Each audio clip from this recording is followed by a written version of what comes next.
I want to thank you for taking the time to attend today's webinar, A Tale of Two Projects, the third and final chapter of our project management webinar series this week. And with that, I give you Theresa and Melissa.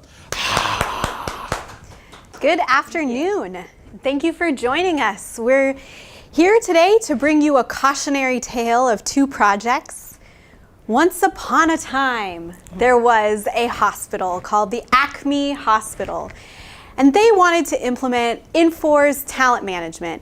They did all their research. They looked at proposals and they interviewed partners. They talked to other clients and allocated appropriate budget. They got their whole HR department signed on. They were so excited for this shiny new piece of software. The project kicked off. Everyone was celebrating. It was going to be a great time. The whole team was rallying together and they're ready to start their journey. So they jumped in. And what do you do when you start a project? You get into project planning. So the HR director, Kevin Hamilton, brought all his staff together and they sat down and they developed a good, very realistic plan. And they made sure that all their resources were available. And they even went through and started their design. Their design sessions were flawless. The HR team was so excited. They were able to make decisions and commit to them and move on. They even generated this beautiful piece of documentation. But soon, they got in and started the first build, and all of a sudden, there were issues. Their IT team wasn't happy that they were being asked to do all this work that the HR team knew they should be able to do. And pretty soon they found themselves at odds and the project schedule started to slip. And HR director Kevin Hamilton threw his arms in the air. He could see a budget crisis coming. He didn't know what to do. And before anyone had a chance to even blink, the project was put on hold. So does that sound familiar? What do you think happened? So, we see things like this happen often. A lot of it has to do with communication. So, like Theresa was saying, the HR team had this expectation of the IT team, and the IT team was not on board with all the work that they were needing to do. There's an element of scope creep that happens. Mm-hmm. You get into that testing phase, you start seeing all the other things that the system offers that you didn't quite realize because you didn't really know what the system did before you started your design sessions. And you're like, oh man, if I could just get this one little thing, let's add this. This doesn't really work the way I thought it was going to work, so let's change it up and do something else. Then these changes happen, and potentially these changes would affect the whole organization and somebody needs to sign off on it. Mm-hmm. Maybe they don't have the leadership in place that is there to make those decisions and answer or steer the ship to the way the organization should be and should grow. Or maybe it's a case of too many cooks in the kitchen and each of the department leaders want to buy in on this decision and there's no clear path. Mm-hmm. So projects will stall out at that point. And I think a lot of that is that communication thing that we were kind of talking about. So let's get back to our poor HR team. What did they do? So all of a sudden, here they are. They were so excited. They've invested all this money, and now their project is on hold. So Kevin Hamilton thought to himself, I better get some help in here. And they called RPI, who sent in a redhead to help save their project and bring them to a successful implementation. Now, they'd made a lot of great strides. There were a lot of things in place that were good, but there were definitely some areas that RPI saw that they could help them get a better process. So let's take a look real quick. We talked about our Acme Hospital and some of the things that they did right. They started their project with great research. When they went through the initiating phase, there was a lot of planning that went on. They did interviews. They made sure that they had the resources necessary. That's all great. That sets you up for success. They did a great plan. They had a charter. They had a project plan. But when they got into their execution, which is your builds and your testing cycles and actually making it happen, they noticed there was something missing.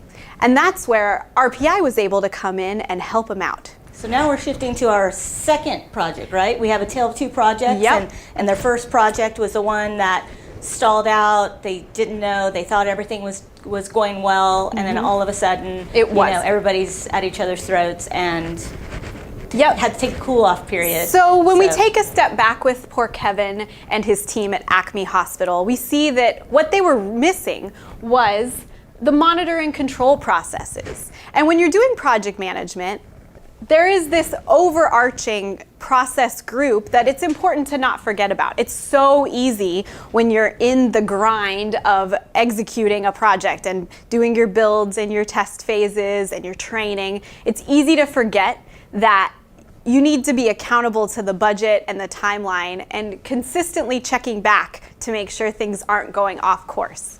So what happened with Acme Hospital is when they did their project reboot, they did it, but this time they did it with a process in place to monitor and control their project. So in project management, we talk a lot about this thing called the triple constraint. And basically what it is it's these three factors, your time, your scope, and your cost, that ultimately give you the quality of your project. And a lot of project management is about keeping these things in balance and not letting one take too much precedent where you're having to make up in one of the other areas. And so when you're talking about monitoring and controlling a project, what you're really looking at is managing these three areas. And Melissa, I know you're involved a lot with the executive leadership steering committee side.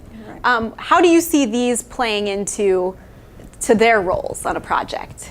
Right. So on the executive level, it's generally these two are the big important ones. The time, how long is it going to take? Essentially, when are we going live, and what's it going to cost to get there, and are we going to be able to do what we need budgeted time? The scope, executives obviously have buy-in in the scope, but usually that's the piece that they usually don't have a lot of visibility in unless there is something, a massive risk or issue that comes up. So I do think that being able to show all three pieces and the balance of all three pieces, even at the executive level, would be important, because the scope gets lost sometimes in that, and cost and time are the things that are always, driving those meetings. So let's go back to our friends at Acme Hospital. As they're doing their reboot, they started this time from the place of monitoring and controlling their project. They brought in their team of experts from RPI, and they took that project and gave it a total revamp. Let's talk a little bit about what they did specifically to keep it successful in their implementation. So they started out by looking at scope, and there's a reason that projects kind of start and end with scope, and that's because it is the key that's going to determine your timeline and your budget. It's really the base of the triple constraint. And so what our friends at Acme Hospital did right off the bat is they sat down and they planned out the modules that they were going to implement.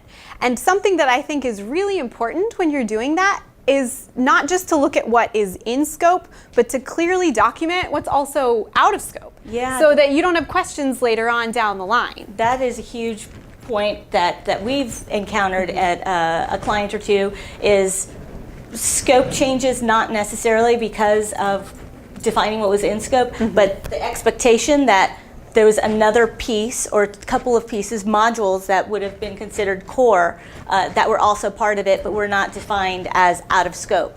So, or like I mentioned earlier, you see something that you kind of want and you add it into the scope, and you're like, well, we seem to have some budget. Let's see if we could just squeeze. How much longer would it take if we just squeeze this in after the train's already left the station? So it's really important to delineate and say, no matter what, even if we have a little bit of extra time or a little bit of extra budget, let's phase 2 or phase 3 these other ones. Yeah, and so going application by application, module by module at the very beginning of a project eliminates that confusion down the line.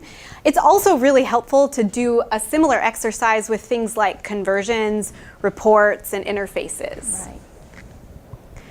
So once the scope was defined, our friends at Acme Hospital, they sat down and they said, okay, we know what we're going to do. Now what is our time frame? And there are certain things that have to fit in any project plan. You've got to have your design sessions. You're going to need time to configure and test and do several cycles of configure and test. And then you're going to need time to prep for your go live before you actually roll it out to everyone. So those were all considerations. And I think going into this and piggybacking off that timeline discussion is, when are these people available? You know that you have a strong testing phase 4 months in, and you need your human resources personnel, you need some payroll personnel, you definitely need your IT personnel. Are they going to be available 4 months from your kickoff date? And that also goes into planning what that timeline may look like. So what happens if we look into the future and we say, you know what, as Acme would only have 40% of their functional resources available because 4 months from kickoff is October and it's open enrollment season. So we know that there's going to be a shortfall, that we know how many FTEs are needed to complete the design, configuration, and test phase, and they don't quite have it. So what does that mean? Do they have to put the project on hold again? There are different options, and those are options that you should be discussing throughout the planning cycle and the project plan, or the project timeline duration. And are you going to backfill with somebody? Do you have somebody in your department that is able to take on the day-to-day tasks and responsibilities of the person or people you need on your design team and your configuration team? Is it a staff augmentation? We've had some projects where we actually have boots on the ground in an HR department. So it's almost kind of like a plant there, because the person that was there doing some of the work was also the person that knew a lot about GHR. So the choices that were being made and the work that was being done with the lens of GHR as the end game. So that was also very helpful. So, or it is maybe shifting that timeline to ensure that all the resources you need will be available at the times that they're required for the different phases of the project. And once they'd laid out who was going to be doing the work, they sat down and planned out their communication. And a communication plan is important throughout an entire project because it outlines when you're going to communicate what to who. And documenting this, getting the whole team to buy in, is also something that got our team back on track to success. So it's not just status meetings, right? No, I mean, it can be everything from your budget reports, your timeline reports, but it can also even just be things like, okay, we're going to meet once a week to talk about issues. Mm-hmm. And it's something that the team needs to take a periodic review of and make sure it's still working, because communication plans don't always work for the whole project. Sometimes you have to reevaluate and change the way you're doing communication to make it more effective. So our team is underway again, and then they hit their first bump in their build.